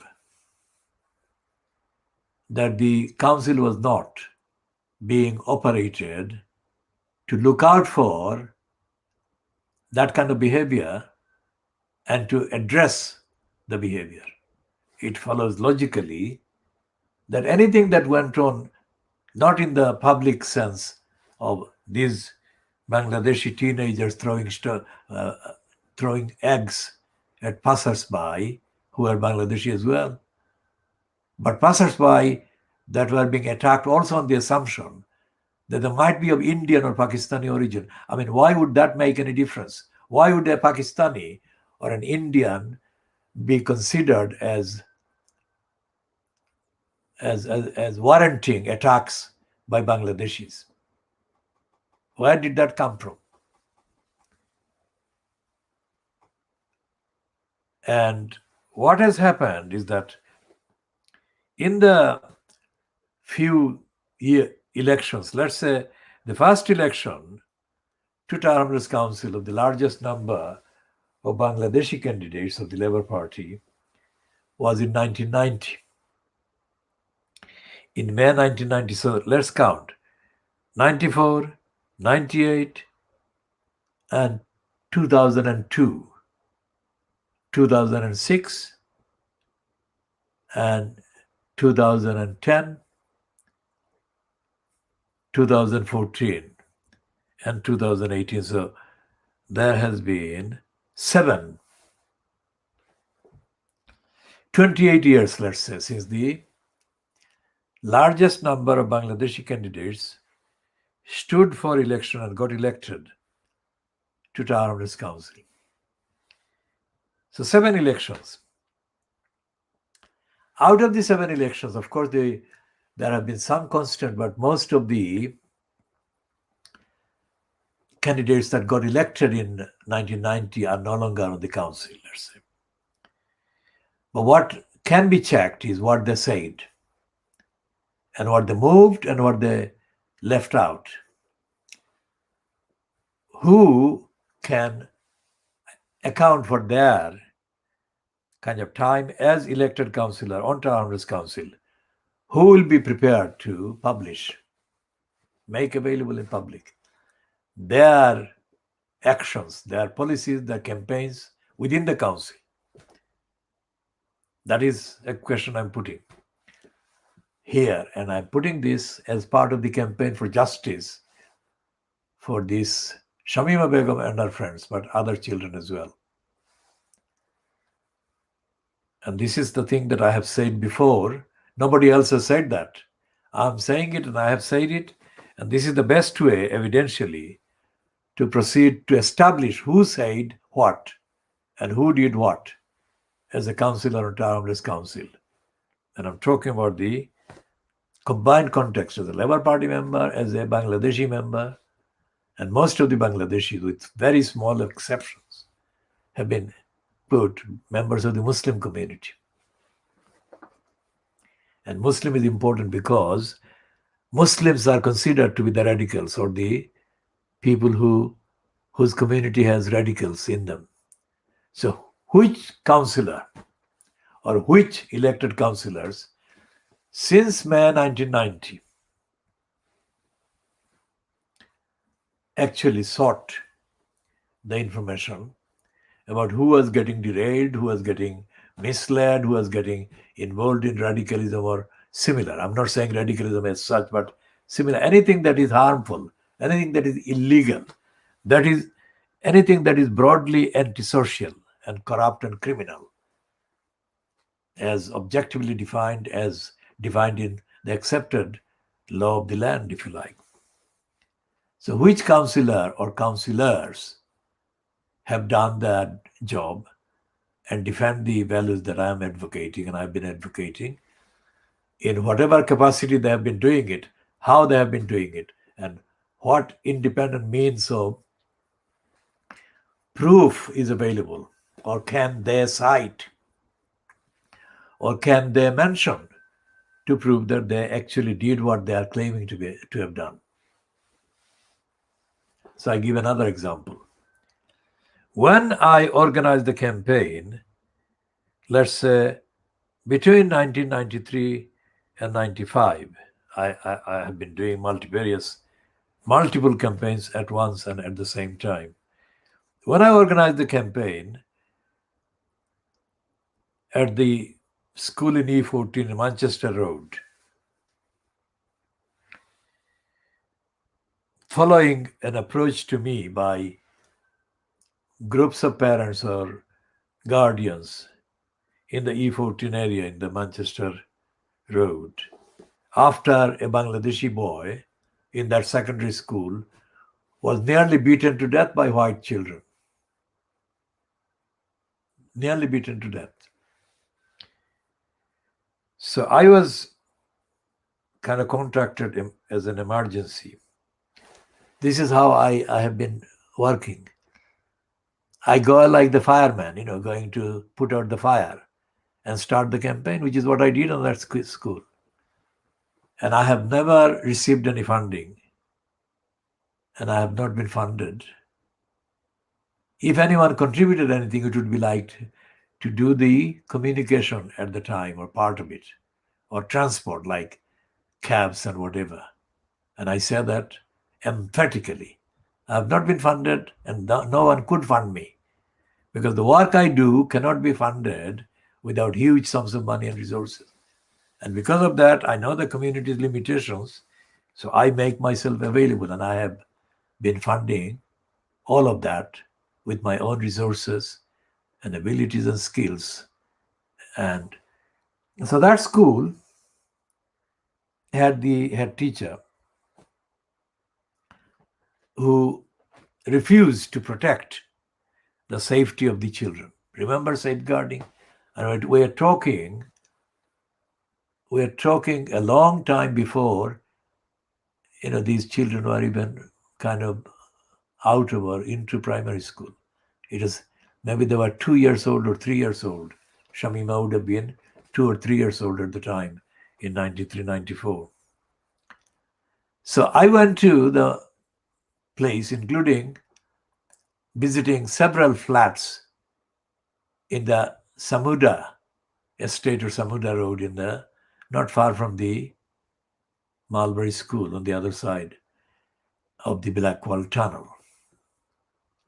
And I had months of kind of meetings and engagements, and including the demonstration I organized outside the Department for Education, and we went there in a number of vehicles from that area. And it was absolutely successful, because what happened after that had happened more than 10 years ago when I organized similar campaign in the Stepney Green School after a child called Maruf was very badly knifed by a racist, and we completely changed the composition of the Stepney Green School by organizing the campaign that I did in 1981-82. So this school in E14 in Manchester Road, in the campaign that we organized, there was no input. Remember, that was the time within the first year, or the first term of the election of 1990.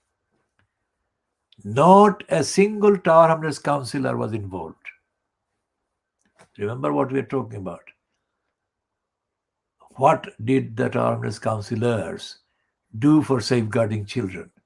About Shamima Begum, but we are going historically, totally factually, based on the facts that I created the campaign and I organized the campaign. And what happened was that parents were there, guardians were there, and there was me. And I put a demand, a list of demands to the Department for Education, so-called. And the head teacher was eventually out. He left. And from that moment onwards, that school, its composition, its kind of population began to change. And it was no longer a white majority school that could then harass and bully the Bangladeshi children. That is the immediate result. And that school is different now and has been since 1993-94 when I did the campaign. Why am I saying this? Because I contacted a number of the councillors, including the then still active thing called the City Challenge, Spitalfield City Challenge, which had, by the arrangement of bureaucracy, a place for local councillor to be the head of the committee. So on that basis, I asked a number of questions as to what they were doing or what they would do to help the campaign that I was involved in. No reply. Those were faxes. And literally dozens of faxes were sent. No reply, no engagement, no acknowledgement. I'm asserting this. Anyone like to deny that? They cannot deny it because they cannot substantiate that. Even the faxes can be investigated and fact-checked and retrieved. And in none of those faxes did I have any interest personally to benefit or to promote my career. But while they didn't even acknowledge any of the faxes, they were funding a number of crooks in the Spitalfield area that have become enhanced by the funding given to them under the banner of the Spitalfield City Challenge, but not to the longer lasting values of my campaign and the protection of children like Shamima Begum. So I'm just giving some very real examples, evidence, data, minutes. Let us have the minutes of what you were doing in those days. And anything else that these people have been doing, these people who were councillors at that time and have been doing since they ceased to be councillors, let us have written and demonstrable and verified and verifiable evidence of what they have been doing to safeguard the children, to protect the future of the children and the community, and to protect the reputation of the Bangladeshi community in the UK. Because although we are Bangladeshi origin. We are not part of the Bangladeshi political kind of operations whatsoever. At least none of the activities of the campaigns that I do and have done and will do will have anything to do with any party politics or anything to do with an agenda in Bangladesh. That is bad, that is diversionary, and that is corrupt, and that is dishonest, and that is absolutely hostile to the future safety and security and settlement of the people that are, for historical reason, called UK Bangladeshis, but we are not part of anything to do with Bangladesh politically or group wise or whatever. We shouldn't be. That is my view, and that is the view objectively arrived at. And for example, if those people at the Spitalfields City Challenge at the time had any respect, any regard, any kind of care for other people in the community, not necessarily in the future, like 25 years later, like Shamima Begum and others, but even at the contemporary time, people that were existing and living in the community at that time, even if they had any respect, they would have acknowledged receipt and they would have engaged in issues and discussions, so that the public funds that were available, made available through the Spitalfield City Challenge, could have been put to the best use for the good of the widest numbers of people in the community, and that would have been a good and correct investment in the future, but it wasn't. And what happened in the Spitalfield City Challenge had been happening some years earlier. Let's say City Challenge was operating, say, in the early 1990s, let's say, especially after the 1991, and after Michael Heseltine or Heseltine or Heza came into office as the Secretary of State, who introduced this City Challenge model, which was a corrupt model from the beginning. And I shall go into that again in this part again. What happened was that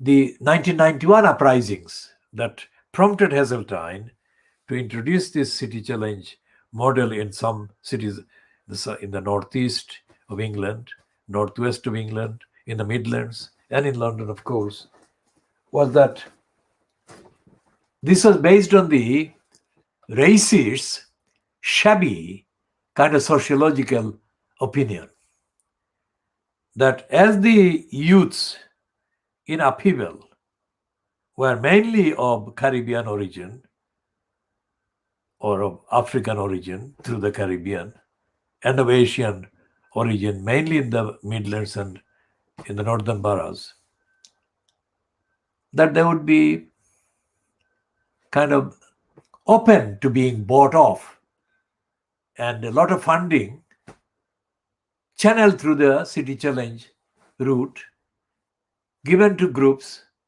that were servile to the government and completely dishonestly kind of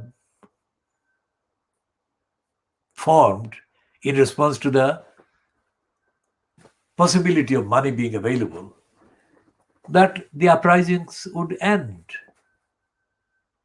Now, this was one of the racist, stupid kind of ideas. And the City Challenge model was a vehicle for corruption and bribery and buying off some of the most corrupt individuals in the communities, all the communities affected. And this is what happened. The City Challenge money, the records can be found as to how much money was actually spent, public money, central government money was spent in the whole project, under whole program. This was a bribery money. This was against the idea of objective education. This was against the idea of democracy. This was against the idea of accountability.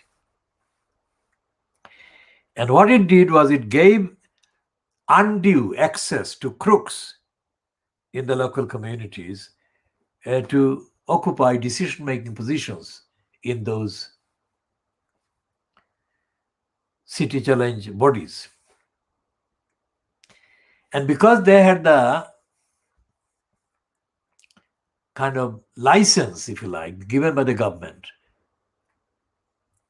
linked to the fact that they were members of the boards or whatever, they could, any group of crazy, irresponsible, jealous, zidua, as we say in Siloti, person being given that access would be able to escape all accountability democratically to the local community and show two fingers to those that they knew would not have the immediate legal kind of power to stop them, the crooks, that is.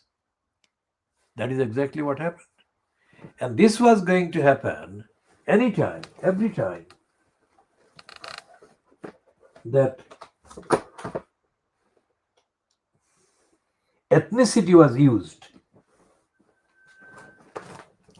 That ethnicity was used to dish out money, public money. Because the ethnicity may be used superficially, like externally, like saying this or that is a Bangladeshi origin or Indian origin community or area.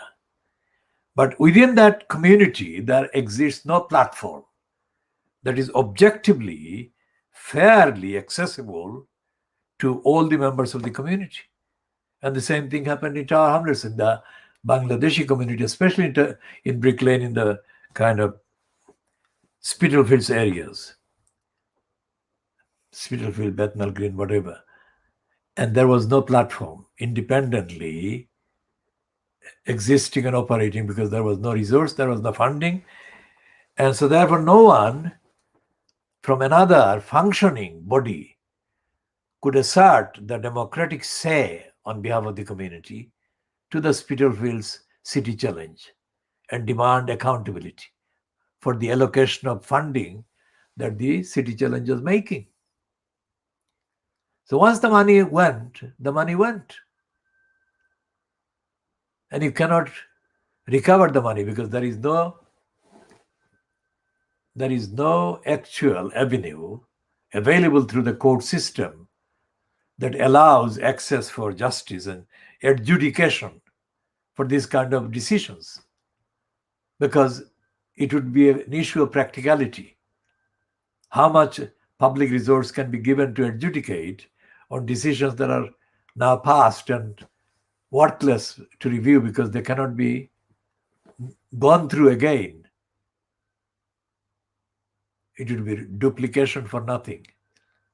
Like happened in the Tower Hamlets Council. And coming to the findings of the audit that Eric Pickles ordered into the behavior of Tower Hamlets Council while Luther Roman is imposed as elected mayor. And one of the projects or one of the kind of sales that has featured as representative of the corruption of Luther Roman regime was about the old town hall. And without going into too much details because of time, the town hall, the popular town hall, the old popular town hall was a substantial building in technical terms, in physical terms. But it was abused and it was sold at extraordinarily unreal low kind of rate. And this was part of a corrupt scam. Now, who the actual crooks were have not been identified in any prosecution because no prosecution has taken place. But there is ample evidence that similar corrupt kind of scams were operated by Luther Roman, including the building that was for quite a number of years a bank building in the Whitechapel Road, not far from the former royal kind of post office in the Virtual Road. And that building, like the old popular town hall, of course, it was smaller than the town hall, but it had, or it still has, solid structures and foundation. So it was worth much more than it was so-called sold for. And it has been illustrated as one of the representative examples of the corruption involving property during Lutfur Rahman's time. And so what we are saying here is that a council which is involved in brazen criminality and corruption and dishonesty, how can the same council be expected to be concerned about the safeguarding of children like Shamima Begum?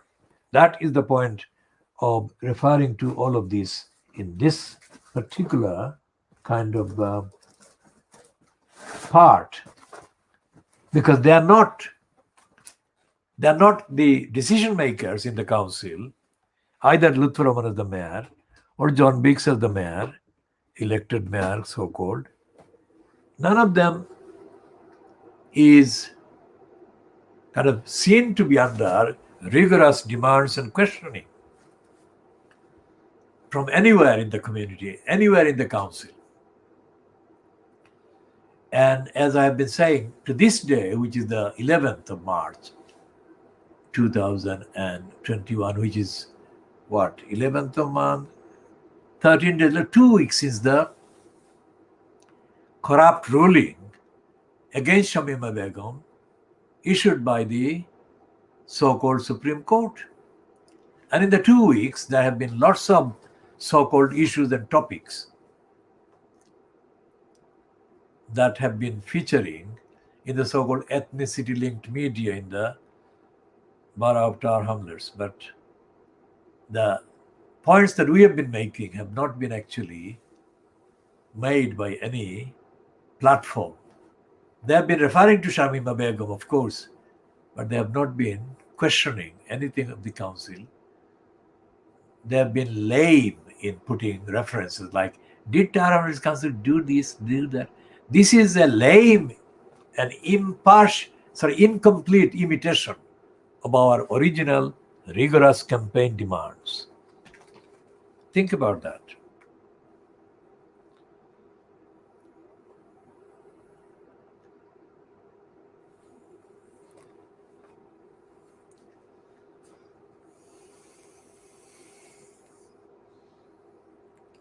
When the May 2010 so-called general election took place in the UK, and Roshanara Ali got in, the first thing that the ethnicity-linked so-called outlets did was to hold a reception for her somewhere in the next borough, not in Tower Hamlets, but in Newham. And the reception was allegedly organized by a thing called London Bangla Press Club. That is a stupid and corrupt name. It's not a union, it's a club, remember? And when they say London Bangla, they don't mean Bangla.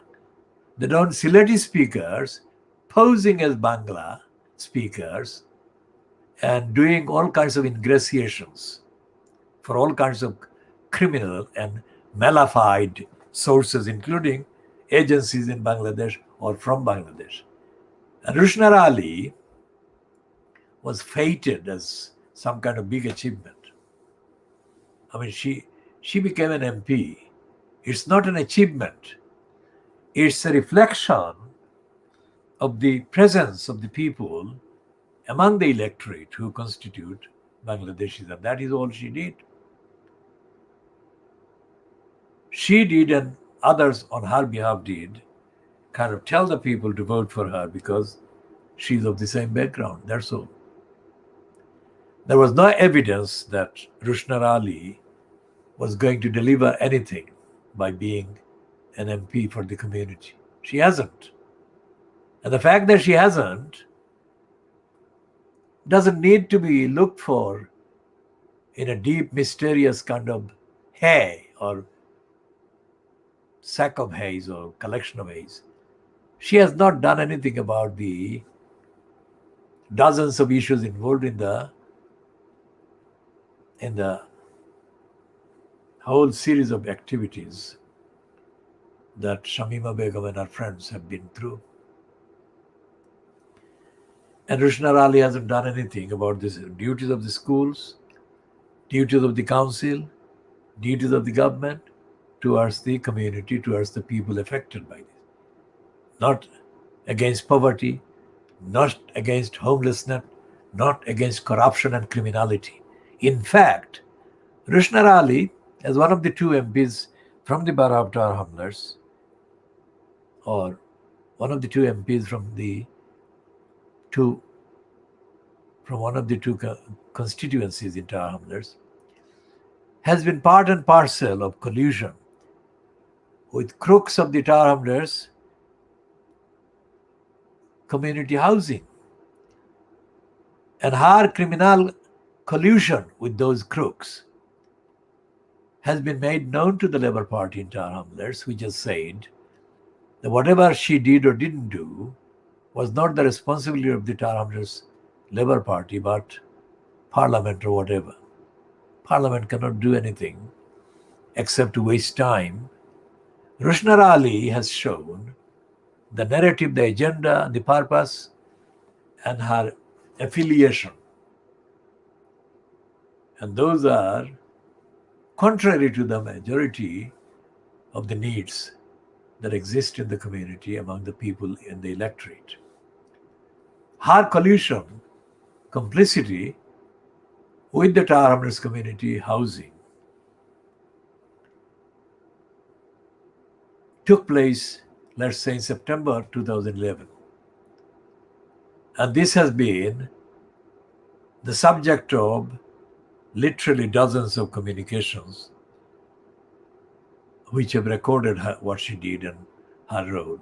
So it can be all the dates and all the incidents, the main incidents of Rushna Ali's collusion and complicity with the crooks and the liars and the racists, especially the racist Mike Tyrrell in the Tower Hamlets community housing, can be published if she denies any of it.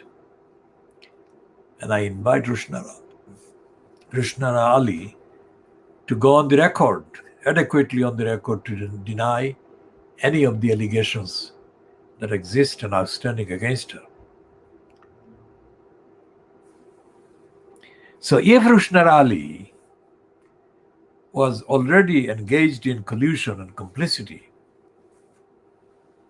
with the Tower Hamlets community housing, that by extension, it follows that she would have been doing similar things about other issues. And she has. She has not, for example, said any of the things that are known to be wrong as Tower Hamlets Council's decisions and conduct. She has not raised any concern about that at all. The only time Rushna Ali has come along and gone on the record with reference to anything to do with Tower Hamlets Council has been two occasions that I can remember sitting here. If she can give other lists of her full range of activities, we shall then choose and show that she has been doing the other things wrongly as well. So the two occasions when Rushna Ali has come forward and mentioned Tower Hamlets Council have been one about Lutfur Rahman or Lutfur Rahman's kind of regime condemning John Biggs for racist kind of statement that Biggs made in September 2013, I think 22nd of September 2013, about the Lutfur Rahman regime. This is an untruthful assertion that Krishna Ali made, John Biggs made, and Luther Rahman supported John Biggs on that. Because what Biggs said was that Luther Rahman was thinking of the Bangladeshis on the western side of the Bara and making decisions that were beneficial to the Bangladeshis. And he was not treating the rest of the population equally. Now, Luther Rahman wasn't doing that at all. What Luther Rahman was doing was he was targeting persons for votes. And he was kind of applying the advantage that people would get. And those people would get the advantage based on their willingness, as he perceived, to vote for him. Remember, that was the year before the 2014 mayor election. So if the voters in the, let's say, western part of the Bara were predominantly likely to vote for Luther Rahman, then his kind of preference for them was not motivated by their ethnicity, but it was motivated by their willingness to vote for him. Now, I know that it's a difficult distinction to make, but that is the truth. The reason is that Luther Rahman caused serious, severe harm and damages to the Bangladeshi community overall. That's why I'm saying that he was never doing anything for the Bangladeshis. He was doing most of the things that were harming Bangladeshis, but he was doing some things that were coincidentally benefiting voters that would vote for him and who happened to be Bangladeshis. It's not the other way around. So that line that John Biggs promoted was backed by Rushnar Ali. And another time when John Biggs as a racist was identified, Rushnar Ali again took the side of John Biggs. And she mocked anyone using concern for racism, concern against racism, as a valid reason for attacking a racist. That is the paraphrase, that is not the exact words. So what I'm saying is that Rushnar Ali, she is in post as an MP. But that's by default. Because there is not a credible opposition to her in terms of election, in terms of the votes. She thinks she is there guaranteed for life. And that is the truth. And while she was doing the siding with John Biggs, the other MP at that time, 2013, was, of course, Jean Fitzpatrick. Now, Fitzpatrick supports John Biggs anytime and every time that when the issue of race comes up. Fitzpatrick, Michael Crook, John Biggs, these are among the three racists in Tower Hamlets politics, so-called, who have taken a hostile stand every time on issues of race and racial justice or justice against racism. So, given that, it is absolutely impossible to imagine that Tower Hamlets Council would have come under any kind of pressure from Rushnar Ali or Jean Fitzpatrick to protect and safeguard the children like Shamima Begum. Think about the various evidence that I put together and presented here. We shall be continuing But think about the evidence. Think about the invitation to anyone who thinks that the summary and the actual incidents that I have mentioned are inaccurate in any way or kind of biased in any way to suit our agenda. We haven't got any agenda except to tell the truth objectively.